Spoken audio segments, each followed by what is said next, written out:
big game for you today. 185 caps, making history today. What does that mean to you and the overall performance from your team today in saying goodbye to you? Well, today wouldn't have been as a joyful one without a win and qualifying for another AFCON. For me, it wasn't about me today. Yes, we celebrate the 185 caps, but we had a very important match to play. We knew coming in here it was going to be an easy one, especially drawing away from home and coming here. But we always know that coming back home, playing on our home ground, we would have that advantage, as we always do, with an amazing crowd that comes out. So congratulations to the team, and we wish them well for the next AFCON to defend another title for us. But overall, this has just been the cherry on top of the cake of a lengthy career for me, a great fulfillment for me, reaching this milestone. And yeah, what better way to do it with the national team at home. And it's been a long journey with Banyana Banyana. There's been many ups and down moments, but these are the kind of moments that one strives for, to achieve every single dream that you have planned out for yourself from a young age. And just reaching this last one is, like I say, a great fulfillment for me. So thanks for all the support. Thank you, Janine. Thank you, Coach. Janine, when you entered Banyana from 18 years ago to sitting here today, what can you say about the transformation over these past 2 decades? Obviously, seeing 3-time CAF Coach of the Year, you've been through all this transformation. Well, it's been amazing to see the women's transformation over the years unfold. A lot has happened, a lot of investments made into women's football, and I think people could see that women's football is probably the fastest growing sport globally right now, and a lot of investments is being made worldwide. And although I do think that South Africa are still some steps behind compared to the rest of the world that is investing a lot in their women's game.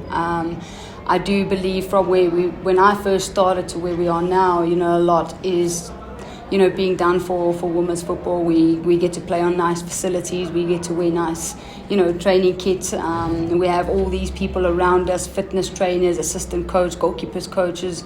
That's what we never had before. So a lot is invested in the women's game, and it's just amazing to see how far it's come.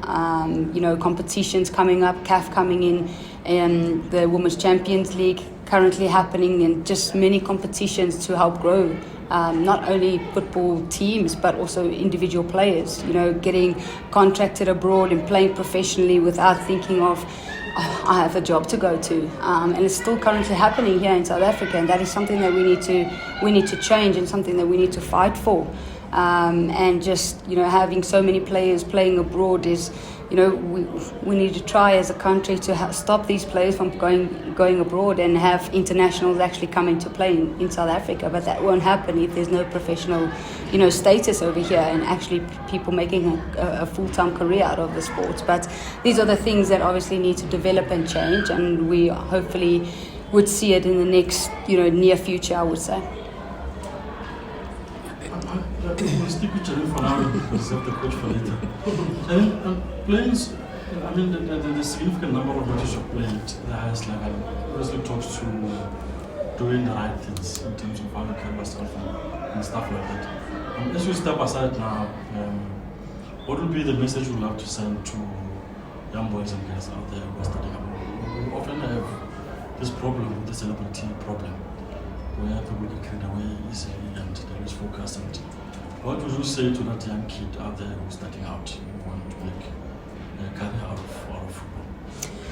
Every achievement or every dream that you set yourself up is a stepping stone to the next, and you need to, no matter what you achieve or how successful you are, you need to remain grounded. And grounded means staying humble, staying disciplined in your roles, not knowing that you're earning a great amount of money and you're on top of the world. You have to work for anything that you want.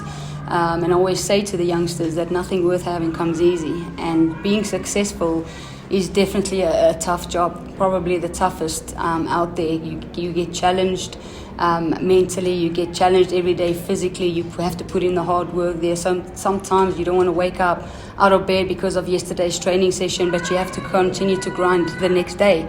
And even when you are alone and when no one is watching, that is when it actually happens the most, where you have to take care of yourself and be self-disciplined in what you want to achieve. But, you know, success won't happen without failures as well. A lot of people think that success is just about winning and achieving great things. But, you know, you have to go through some lows in your life in order to reach the highest of stages for yourself individually, but also as a team, collectively.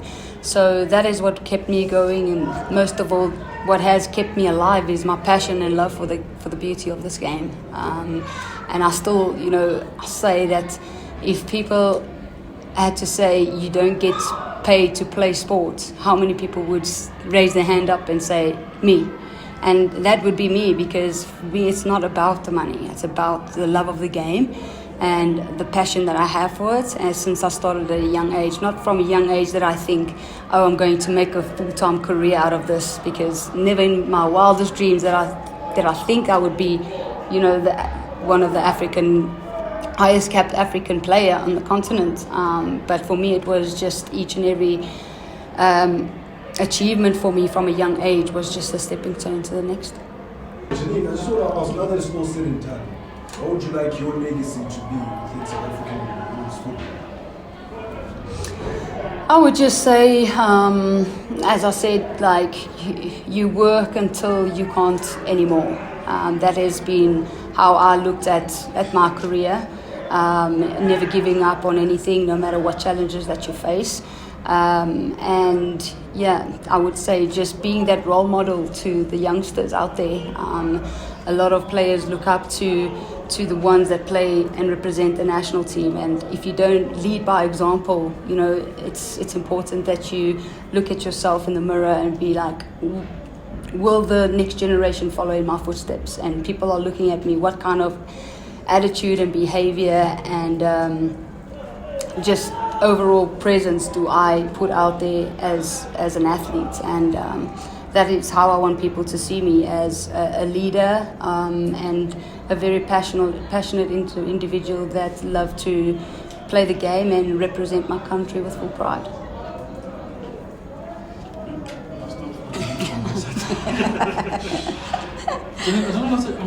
The man that you took the record from, you know, very opinions, some say this is probably the best that has ever done it on the continent. Would you maybe love to meet him and of course. With the guy? I would love to meet him and watch some of his games, because I've never watched him before. I never had that opportunity to watch, but definitely would love to meet him and hear what he has to say, that now a female has taken over.